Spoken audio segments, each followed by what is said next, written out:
Hello, hello, hello, everyone, and welcome to Revelations with Rowena.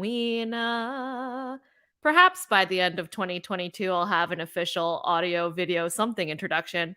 But in the meantime, here we are. Thank you so much for being here. And after a short holiday hiatus, we are back on track with an amazing guest for today. I was just telling Dr. Kevin that in the 10 minutes or so getting ready to hop on live, I said the word pumped like 15 times because I'm so pumped just hearing the stories that he shared, just little previews, little snippets. And when we communicated and connected for this engagement here, he has an amazing story to tell. He's got a lot of great insight and wisdom on how to make the most of your life, how to live your best life, how to live a life that is well. And so, yeah, I'm just really excited to have Dr. Kevin J. Payne here today. Welcome, welcome, welcome. It's so awesome to have you here today. Well, thank you for that very warm welcome, Rowena. I will try to live up to it. I'm sure you So, will. So the way that we start off every interview is it's super cash. It's basically just tell us about your journey. What I know that's a huge question and I don't know how much time we have here, but just give us some insight on your journey to get you to where you are with this amazing company with your skydiving certifications, all of that good stuff. We'd love to hear it. okay. Okay. So very long story, very short. There's probably three things people would care to know about me. Okay. One, my doctorate's in sociology and psychology. I spent 30 years now studying people. 15 Mm, of those was as a professor. The last decade, I've been a startup entrepreneur and done tech companies. And that's what my company now does. We have curricula, and we're releasing technology that help people live better with chronic illness. love it. So that's one. The second thing is that I live with multiple sclerosis myself. And Mm, I was first symptomatic in 1989 when I was in college, and it went undiagnosed and misdiagnosed for a number of years. wow. And through a comedy of errors in the early 2000s, I got my diagnosis that actually worked. And so I've known that I've been living with MS now for close to a couple of decades. And during that time, also, I spent a decade as a caregiver to a wife with an advanced cancer. So Mm, I've lived chronic illness both from the diagnosed side and the caregiver side, mm, and it was both of those experiences that really motivated me to write the book and build the curriculum and the company and the podcast and all that other stuff because I hope that I can do some small thing to help other people have a little bit easier journey than I've had with chronic illness because it really did just about leave me at the end of my rope and I really was at the point where I gave up. So that's the second thing. The third thing that people will probably be interested in knowing is that, yes, I am an enthusiastic skydiver. I fling myself out of airplanes many times. It was a childhood dream. I started the training in the 90s, and then a lot of life got in the way. And with my MS getting worse, I came to a point where I gave up on going back to that dream. But in 2019, I resolved when I was at the very bottom, I was going to give myself one more chance to reclaim something just for myself. mm. Because there's really no practical reason to be flinging yourself out of airplanes. There just really isn't. It is, however, it is an amazing, joyful, mindful, awesome experience. Mm, And so I came back, I went through a lot of additional challenges to get my first license because I had difficulty controlling my legs. And it's also kind of difficult to stand up a landing on a parachute when you can't feel your legs. mm. So, I had additional challenges. Normally it takes 25 jumps. to get your A license, your first license in skydiving, took me 47. So in 2019, I got my A and my B license. I logged 140 jumps, and I set myself a higher goal in 2020 to break 500, because 500 is where you get all your licenses. You're eligible for professional ratings, and I got my coach rating, and Wow. so it's like a milestone. But that meant that I was going to need to jump better than one jump a day for all of 2020. So I ended up logging 370 jumps in 2020. And now I'm about 600, and uh, I jump every opportunity that I can. Oh So my that's me goodness. in a nutshell. Well, that is a very interesting nutshell. Just so many things. Okay, I'm gonna start by commenting on your points. The one, two, three. First of all, my PhD is in communication, so yay, social Mhm. sciences, Yay! psychology, sociology. I love it. Also, a fellow curious human being who likes to observe and see how other human beings operate in this world and what can we do to be better and to help each other out. Mhm, Secondly, just so much love and admiration for the fact that you were dealing with your chronic illness simultaneously while being a caretaker, because mhm. either in isolation, so difficult, but the fact that, you know, it was, you're on both sides of Yeah, that challenges is just so it's so inspiring. And so I think that's I'm I it seems like that you went through it. I My did. yeah, Yeah. my father passed away from cancer in 2013, Mhm, and just watching my mom be a caretaker for him and seeing what he went through, that was one of the points or milestones in my own life which motivated me to leave academia, because I was a professor for several mhm. years before jumping out. Jumping out. Yeah, And yeah, just, witnessing someone who's so sick, I think that really gives you perspective on what's mhm. important, which brings to the third point, which I love how you said you wanted to do something for yourself.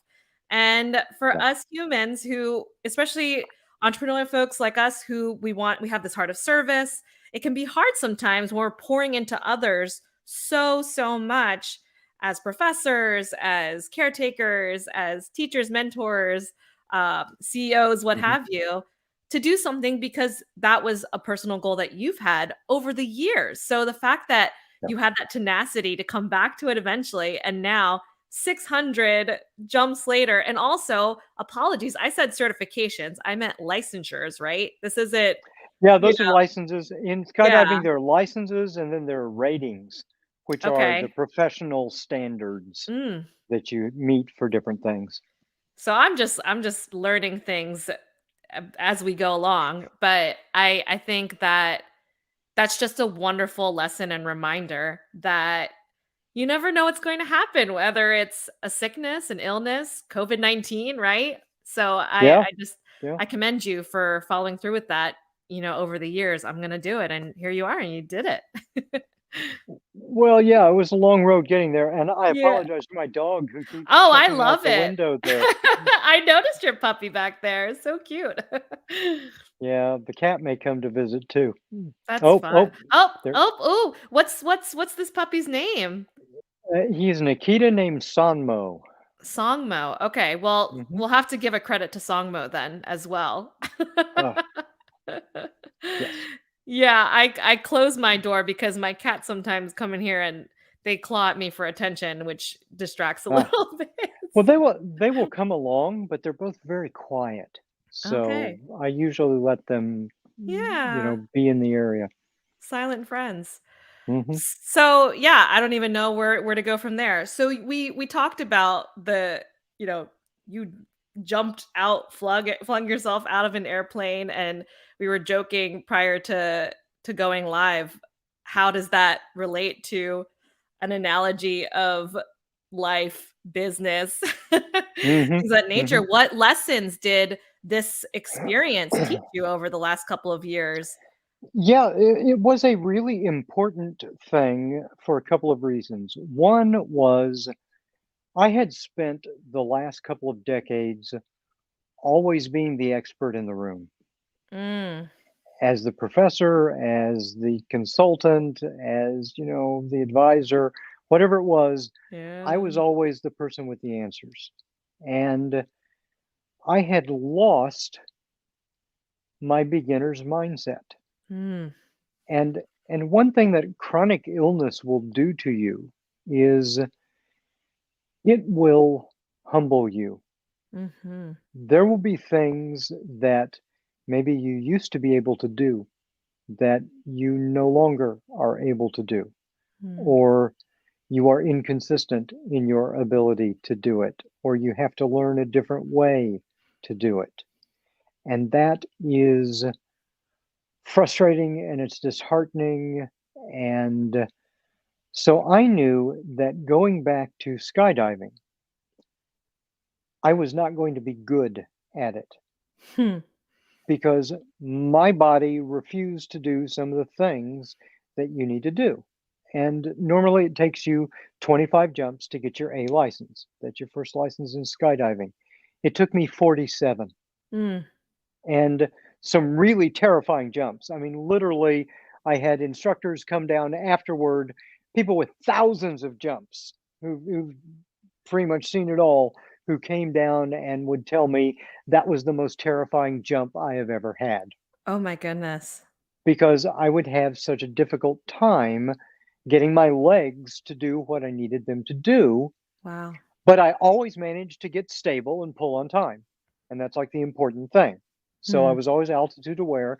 So, everybody got behind me and helped me, and we did lots of extra work on the ground and lots of extra work in the wind tunnels to try to figure out me and my leg awareness.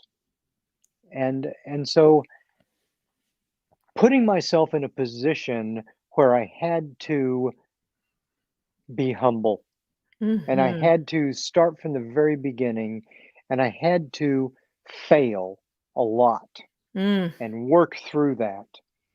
That was all really crucial because, on the one hand, going back to skydiving was about reclaiming a childhood dream.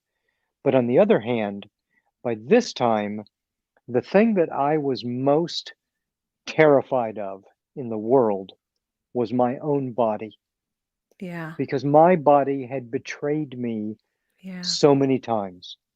And when you are left paralyzed on the floor a few times, Hmm, you learn not to trust your body.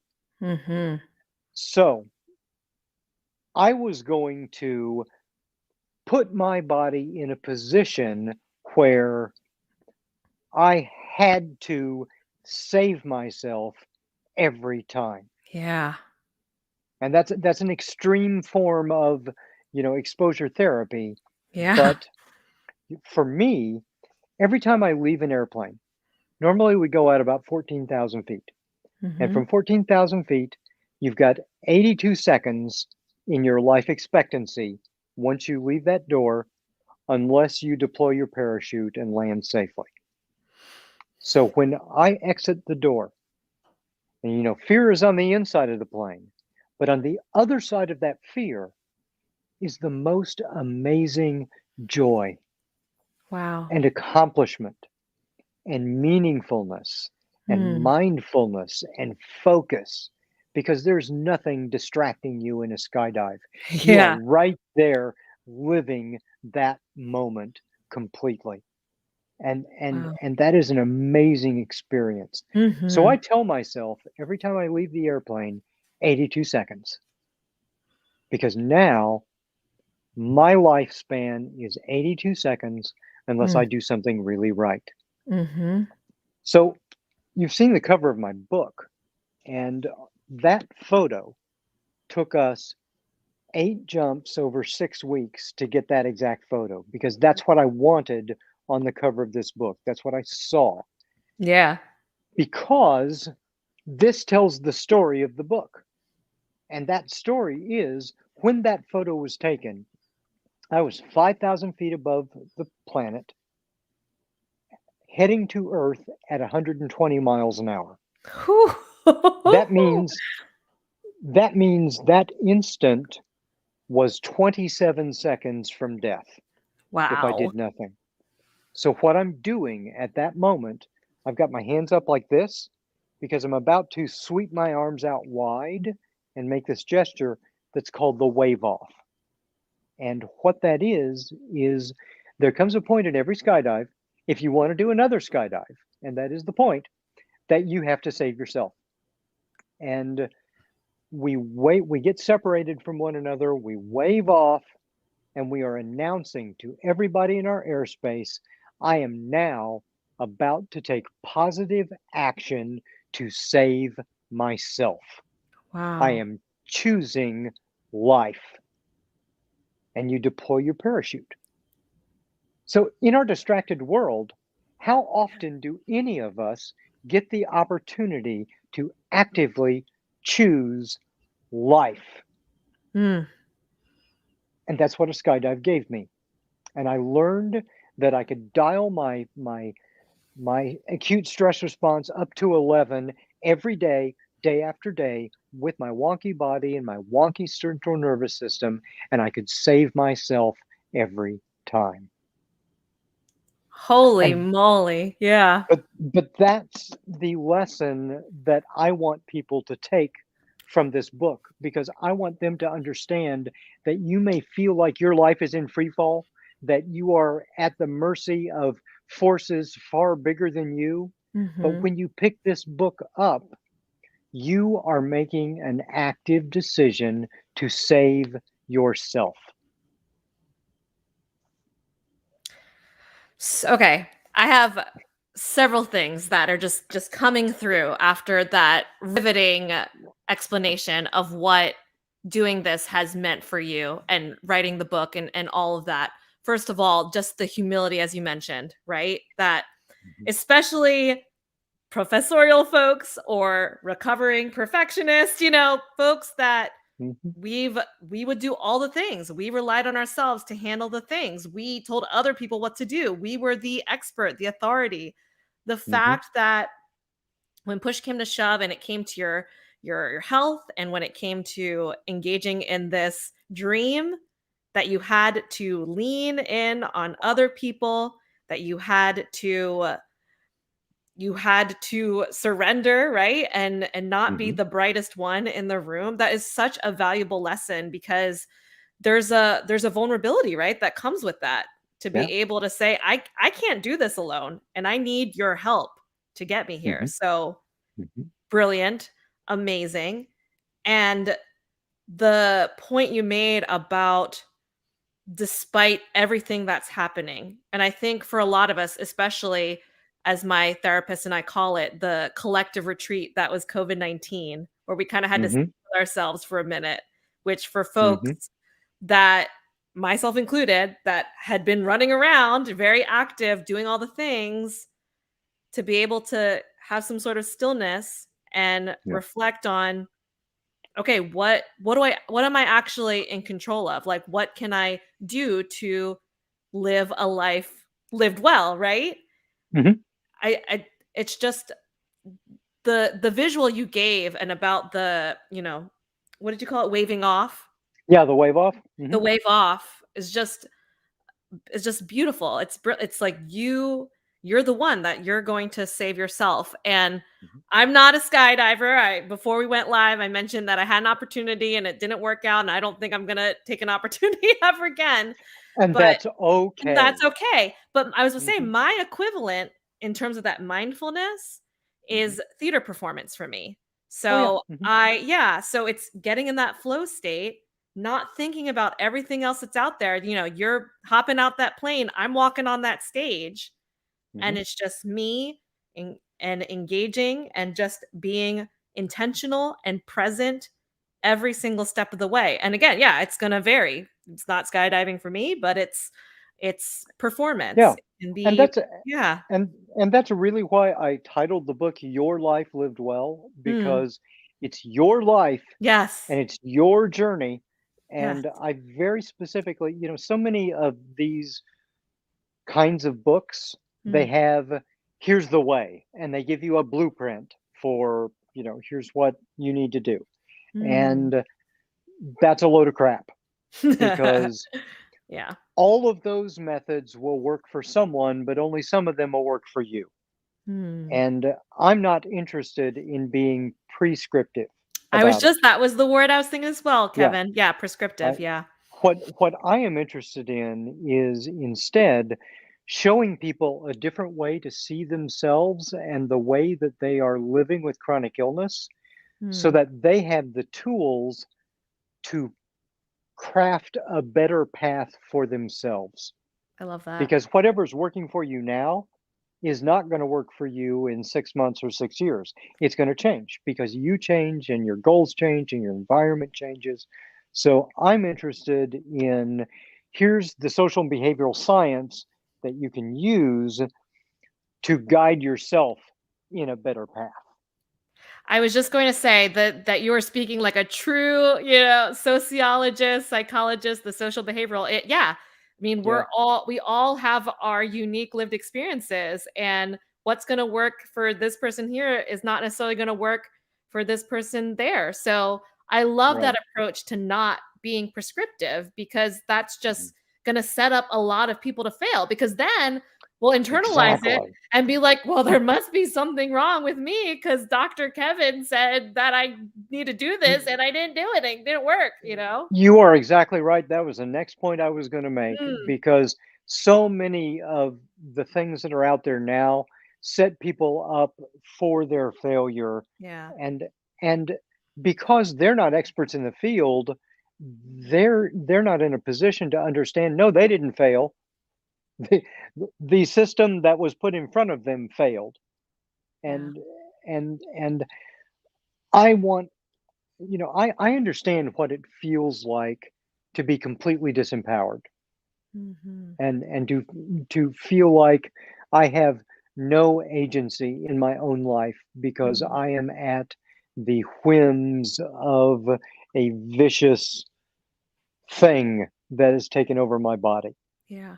And and there's so many books. It's maybe one of the most popular topics in all of human history is how do we live well? And I got interested in it as a freshman in college doing a seminar on eudaimonia, the good life, right? Mm, And reading the classic Greeks and because really Plato and Aristotle and the like, a lot of what they were doing, that was the self-help literature of its day. And and so many people have written about how to live a good life.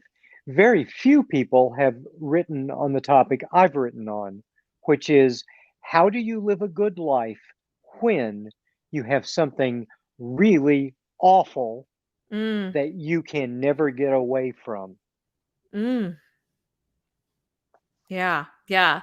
The perseverance, the resiliency, the Mhm, the need to pick yourself up, because sure, you can live a good and well life if everything is laid out nicely right. for you, and that Mhm, we'll recognize privilege where it is. And as I know, for me, we're educated, we've had mhm, these these opportunities, and mhm, it sounds like that we're both on the same page. And okay, but I'm going to mhm, take this experience, and as you said, you've lived many lifetimes, and I've had a couple of career and life journey pivots as well. Okay, let's take those lessons learned, let's take those experiences, and how can we package it in a way that's accessible and relevant for other people, because yeah, it's all well and good if it's just going to serve me, but how can we present it in a way that's going to make sense? And I enjoy that approach that you're proposing. Is yeah, we're sure the Greeks said this, but okay, here we are in 2022. Things have been mhm, tough for many of yeah, us, and especially in your case, right? Like, the fact that you're able to reflect on your own experience, as you said, that complete disempowerment, that lack of agency, mhm, and now to see you with the book, with the licensures, with the company, man, that's just That's just amazing because not everyone's able to look at the experiences like that and transform it, alchemize it into something so powerful to help other people. Well, I certainly didn't know whether I was going to make that, and it is a challenge every day to keep Mhm. going and keep growing, and I I never want to give the impression that there is a one-time solution for a problem here. This is an ongoing life challenge Yes. that we have to keep creatively adapting to, but we can do it. And we can find joy, and we can find meaning, and we can find purpose, and we can have a really good time in the midst of Mm. most of life, which is really boring. It really is. I mean, there's a reason why movies and television cut out like going to the bathroom, and and and some of life which is really, really awful. Yeah. And we don't want to not have the awful.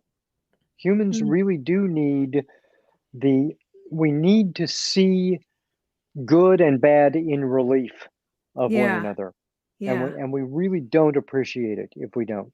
Now, I'm not saying go out and purposefully have bad experiences, but I'm saying that we can learn to become more mindful and more grateful Mm. and kinder to ourselves Mm. when we fail. Yeah. Yeah. I was gonna say, we're not advocating self-sabotage, friends. No, no, no, no, no, no. No, no, we're not doing any of that, but I appreciate that point because it increases our capacity for empathy, right? To be Mhm, able to see these experiences in ourselves and with those around us. So you mentioned the tough stuff, right? The hard times. mhm. What's one practical tip that someone can do today that's like, ugh, my life sucks right now. I don't know how I can get out of this. What? My life lived well, blah. I like don't even know what that means. What's something that like a key takeaway that someone can do today? Okay, so all of that stuff that you just said, right? That's really typical of the kind of self-talk that Mm, we get ourselves into, right? that's right. And Mhm. so nowadays in our culture, in the past few years especially, we've become more aware of some of the things that we need to do to have better relationships with one another. Mhm. And what I would urge people to realize is that all of those things that apply to having a good relationship with another person apply to having a good relationship with yourself. Mm. And you have to begin by being kinder to yourself. Because really, think about this. How awful are you to yourself? Mhm. If another person treated you the way you have treated yourself, Right. would you still be in a relationship with that person? Probably not. Probably not. And and and yet you are stuck in that carcass with this person who is being abusive to you. Mm. It's no wonder you're having a difficult time of it. Mm. So be kinder to yourself and realize that part of you that is being difficult with you is doing the best it can, but it has a very limited understanding of the world. That's part of your cave child Mm. that is saying and doing those things to you. And Right. from its perspective, it's trying to save you. It just is doing it in a really awful way Hmm. because it doesn't know any better, because it's never going to mature. It never is. We always walk around with our cave children. We will always have them. It's Mhm. never going to grow up. And so you have to learn to be more graceful and kinder to it. So you can kind of pat it on its head and soothe it a little bit Yeah. Yeah. and not talk down to it. and say, look, I appreciate the message you've given me, but Yeah. now we're going to go ahead and try this thing anyway. And you Mhm. watch, we're going to succeed. And then you're going to have a little more evidence that this is going to be okay and it's not fearful. So be kinder to yourself. It sounds like, as you mentioned, this is not something that, solved. Cave children is soothed. That's it. It's a Yeah. lifelong situation where we have to constantly, as we grow and push ourselves to be our best and highest selves, right? You're like, Hmm. okay, okay, all right, here's the next thing. Yeah. So yeah, We're it's stuck with it. It's part of the human condition. right, right. But I think coming from the perspective of that's what makes this lifetime so beautiful, right? As you said, Hmm. we don't want to not have those moments of doubt or fear or negativity or what have you, whatever those challenges are. It makes up the tapestry of the human experience. It does. And those can be very useful. And Mm, and the point is not to let that part of you then suddenly start driving the car, right? yeah. Instead, that's an opportunity for you to learn to practice inserting a pause. Mm, So now you're going to pause and you're going to reflect and you're going to allow the other voices in that Greek chorus in your head to chime in with their judgments about things, and you're going to use that pause to insert some intentionality in your own life and to make that choice consciously. mm. Yeah, the Jersey girl in me, the pause is hard. Mm, hmm. Yeah, it is. Yeah, it can be tough, and the theater performer in me appreciates the Greek chorus, Hmm. visualization because for sure it can sound like a symphony of what's happening here and all the ruminating and It whatnot. is. But It yeah, is. to be able to have that pause and the intentionality, it's just that's beautiful. That's beautiful, Kevin. Thank you. Wow, you're very kind. So where can as we're wrapping this lovely conversation up, though I must say I feel like I can talk about this stuff with you all day long. I really appreciate your insights and you being so open to sharing your life experiences and sharing your wealth of knowledge, especially because you have that social behavioral science lens. It's just the nerd in me. I'm just so here for it. But are there any final thoughts you'd like to leave with folks? And then of course we'll let people know how they can find you and find your book because I know I'm gonna have to pick up a copy after this. Yeah, yeah.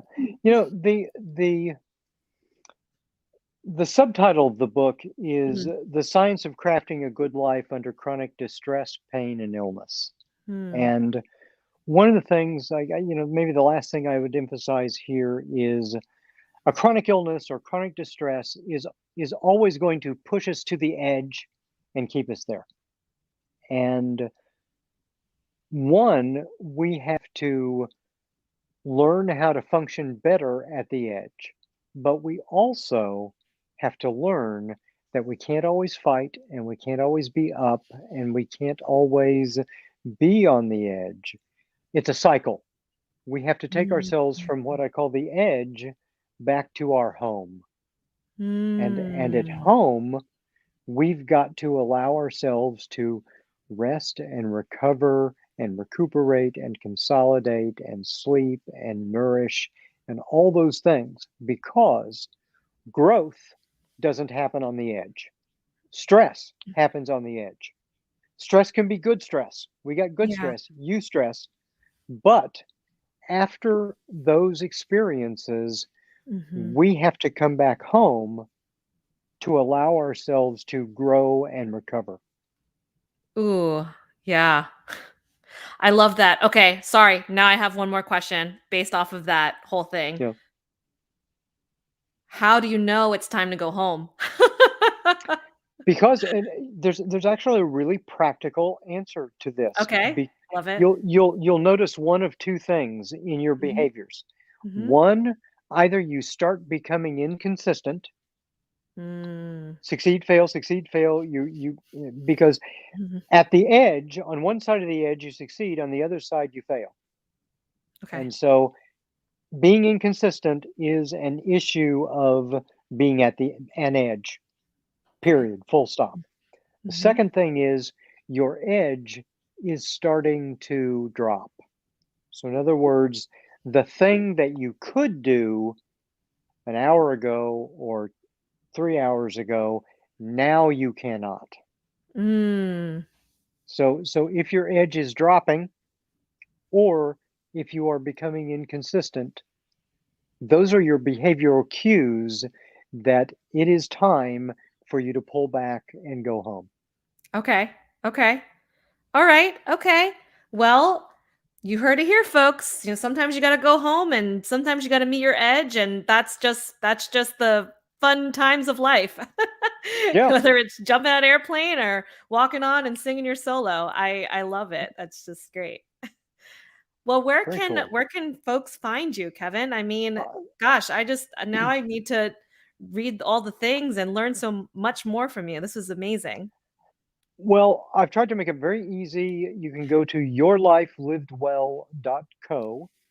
Okay. And if you don't remember that, justjump.life is mapped onto it as well.